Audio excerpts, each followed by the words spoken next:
Friends, என்னடா இது ஏதோ புழு ஏதோ காட்டாலே என்னடா வீடியோ ஸ்கிப் பண்ணாதீங்க. இது என்னன்னு பார்த்தீங்கன்னா இந்த பட்டுப்பூச்சின்னு சொல்லுவாங்க பார்த்தீங்கன்னா, அதோட ஸ்டார்டிங்கோட ஸ்டேஜ் தான் இது.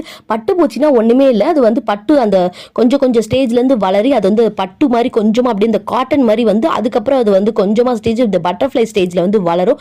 அது இவ்வளோ ஸ்டேஜை தாண்டி அதுக்கப்புறம் அந்த காட்டன் மாதிரி நமக்கு அந்த இது சேகரித்து அதுக்கப்புறம் தான் அது வந்து அதுலேருந்து வெளியவே வரும். அந்த நூல்லேருந்து நமக்கு வந்து இந்த காட்டன் சாரீ அதே மாதிரி எக்ஸ்பென்சிவான சாரீஸ்லாம் இருக்கும் பார்த்தீங்கன்னா, அதெல்லாம் வந்து இதில் தான் வந்து தயார் பண்றது. நம்ம கரெக்டா அப்படி பாருங்க ஒரு ஸ்டேஜா வந்து வச்சிருக்காங்க. அந்த இலைகள் வந்து ஏன் வச்சிருக்காங்கன்னு பாத்தீங்கன்னா, அது வந்து அந்த பூ வந்து அது சாப்பிட்டு தான் கொஞ்சம் கொஞ்சமா வளரும் அப்படின்னு சொல்லியிருந்தாங்க. மொத்தமா இந்த பட்டுப்பூச்சிக்கு வந்து 5 பருவங்கள் இருக்கா.